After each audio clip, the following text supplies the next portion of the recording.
தற்போது இந்தியால ஆயிரக்கணக்கான ஐடி கம்பெனிஸ் இருக்கு. அதுல லட்சக்கணக்கான மக்கள் வேலை செஞ்சுட்டு வர இந்த நேரத்துல இந்தியாவில இருக்கிற பல முன்னணி ஐடி நிறுவனங்கள் இந்த வருஷத்தோட கடைசிக்குள்ள தங்களோட நிறுவனங்கள்ல பணிபுரியிற பல்லாயிரக்கணக்கான ஊழியர்களை பணி நீக்கம் செய்ய திட்டமிட்டு இருக்கிறதா செய்திகள் வெளிவந்திருக்கு.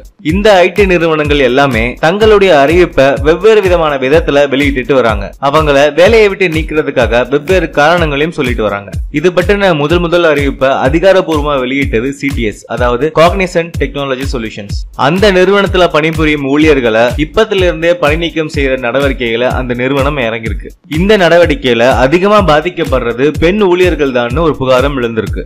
அவங்களுடைய பணி நீக்கத்துக்கு பல்வேறு விதமான காரணங்களையும் அந்த நிறுவனங்கள் தெரிவிச்சுட்டு வராங்க. இதுக்கு உதாரணமா கொல்கத்தால இருக்கிற காக்னிசன்ட் நிறுவனத்தோட கிளையில 2012ஆம் ஆண்டு ஆஃபர் லெட்டர் வாங்கி பணிக்கு சேர்ந்திருக்காங்க சவிதா குப்தா. இவங்க 2016ஆம் வருஷத்தோட தொடக்கத்துல மெட்டர்னிட்டி லீவ் எடுத்திருக்காங்க, அதாவது மகப்பேறு விடுப்பு எடுத்திருக்காங்க. அதுக்கப்புறம் அதே வருஷத்துல செப்டம்பர் மாதத்துல வந்து பணியில மீண்டும் சேர்ந்திருக்காங்க. வேலையில சேர்ந்ததும் வேலையை செய்ய தயாரான சவிதாவுக்கு தன்னுடைய டீம் மேனேஜர் தனக்கு சரியான வேலையை கொடுக்காததை உணர்ந்திருக்காங்க. இதுக்கப்புறம் அதை பற்றின அவங்க பல்வேறு கேள்வி எழுப்பினதுக்கு அப்புறம் அவங்களோட வேலைகளை அவங்களுக்கு சரியா கொடுத்திருந்தாலும் அவங்கள தினமும் இரவு 10 மணி வரைக்கும் வேலை செய்ய வேண்டிய இக்கட்டான சூழ்நிலையில தள்ளப்பட்டிருக்காங்க. தன்னுடைய பணி நேரத்தை மாற்றி கொடுங்கன்னு அவங்க கேட்டப்ப அவங்க பெஞ்சுக்கு தள்ளப்பட்டிருக்காங்க.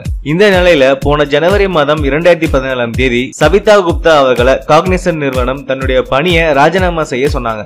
இதுக்கு காரணமா அவங்களால பிளெக்சிபிளா ஒர்க் பண்ண முடியலன்ற குற்றச்சாட்டு அவங்க வச்சிருக்காங்க.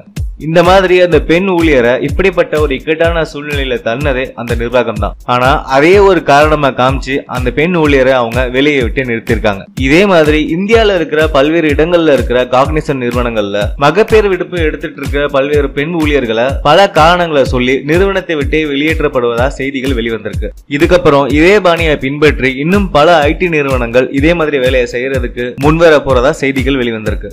மேலும் இந்த மாதிரி செய்திகளை நீங்க உடனே தெரிஞ்சுக்கணும்னா மெத்தட் கிரியேஷன் சேனலை சப்ஸ்கிரைப் பண்ணுங்க. இந்த வீடியோ பிடிச்சிருந்தா லைக் பண்ணுங்க, ஷேர் பண்ணுங்க. இந்த வீடியோ பற்றின கருத்துக்களை கீழே கமெண்ட்ஸ்ல பதிவிடுங்க. நன்றி.